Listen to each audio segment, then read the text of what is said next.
Let's say we have a wall here.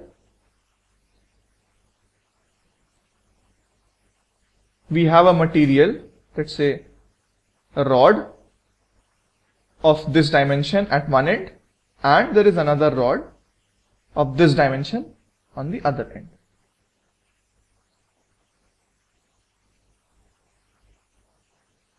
Say the properties of this rod. Let's say the length of this rod is L1. The coefficient of linear expansion is say alpha 1. The cross-sectional area is A1. And the Young's modulus say is Y1. This rod has a length of L2. The coefficient of linear expansion as alpha 2. Area of cross-section as A2. And the Young's modulus as Y2. This is what we have. Now we are required to find the condition if the temperature is increased and the length is not increased at all. We know that if we increase the temperature, the force applied at both ends are going to be the same. Provided this condition, we have that the force should balance off for both cases. So if we write the condition for F by A1, or let's say we write the stress condition for this rod, we have F by A1 will be equal to Y1 alpha 1 into the delta T. And if we write the stress condition for the second rod, we have F by A2 being equal to Y alpha 2, Y2 alpha 2 into delta T. Note that this F is going to be the same for both rods. This comes from the fact that the rod remains in equilibrium whatsoever. So the force applied at both ends have to be necessarily the same. Also, this force equals the force of contact. All these forces need to be the same, else the rod would have been in motion, which is not happening. Provided these conditions, we will be having the stress being equal to the Young's modulus times the strain. For the second rod, stress will be equal to the Young's modulus times the strain. If we equate these both F's, we will have Y1 A1 alpha 1 delta T being equal to Y2 A2 alpha 2 delta T. This delta T cancels off from both sides and we get A1 by A2 being equal to Y2 alpha 2 by Y1 alpha 1. So this is our necessary condition for these rods to not change their lengths. Provided we do not have any other external agent acting on our system. If you remember, when we discussed what we had in between two walls was a single rod, and because the walls were clamping the rod at both ends and applying a force to prevent its motion, that would also mean that the rod is not changing its length.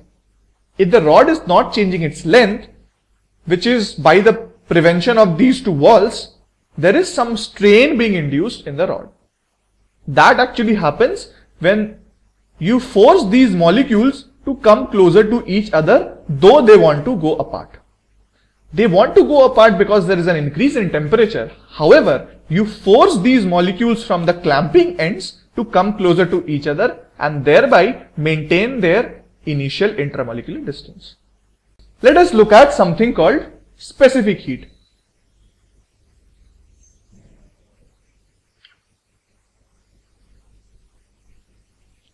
A specific heat, by definition, is the heat energy required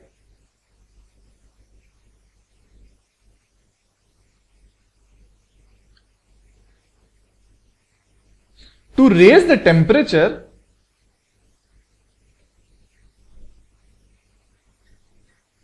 of a unit mass by 1 degree Celsius. This is the most basic definition of specific heat. Mathematically, this is denoted by the symbol C, which is equal to 1 by m dq by dt.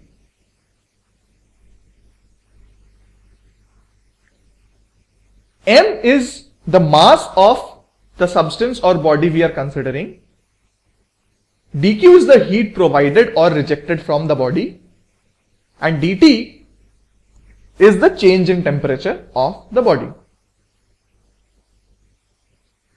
This is our heat capacity, specific heat in terms of mass. We also have something known as the molar heat capacity.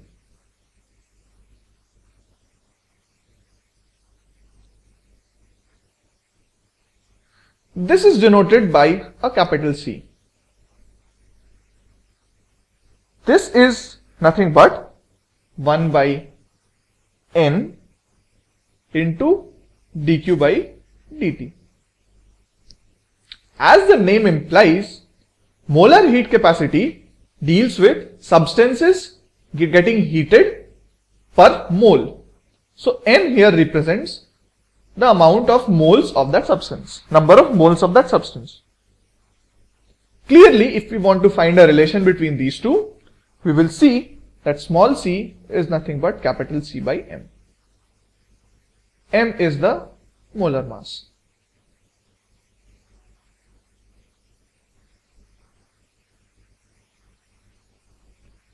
This specific heat can be assumed. This can be assumed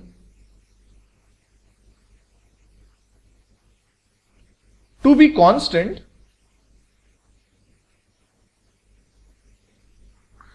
over large temperature ranges.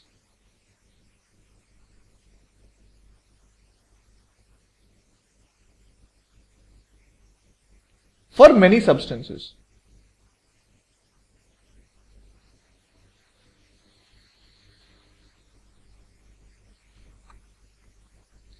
If this condition holds, we can simplify this expression into Q being equal to mc to T2 minus T1. This is the most general and most simple expression we will be using in our solving of problems and further discussions. However, if we say that C varies, say with temperature, which is generally going to be the case if we look at complicated problems and gases rather,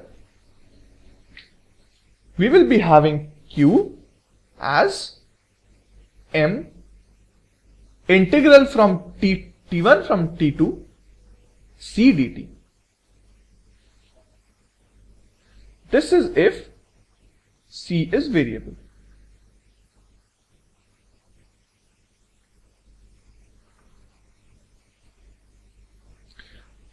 Next we look at latent heat.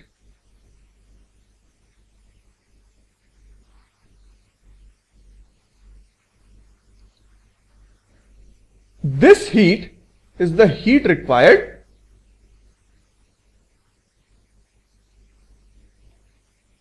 to change the phase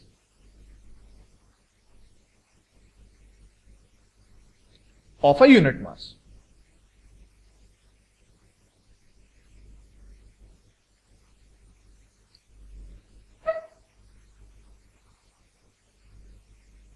This is generally denoted by the symbol L, and Q in this case becomes m times L.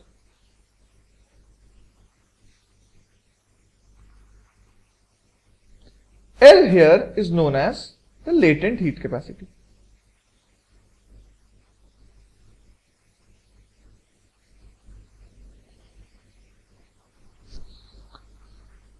We will be having two different kinds of latent heats, because whatever we discuss, we will be generally looking at a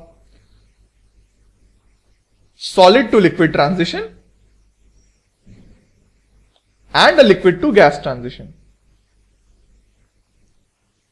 So the phase transition between these two will have a latent heat, and the phase transition between these two will have a different latent heat.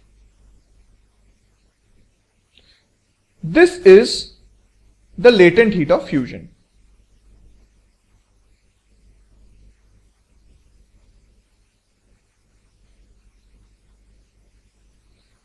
This is the latent heat of vaporization.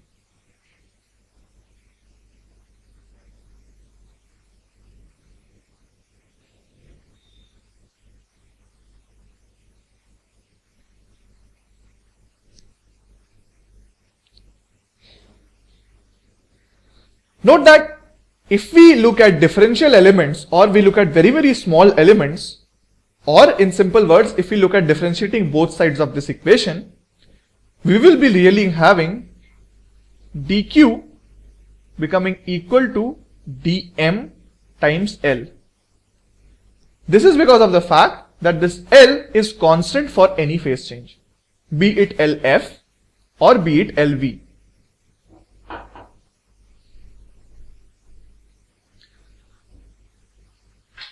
Let us understand this concept by use of a simple example.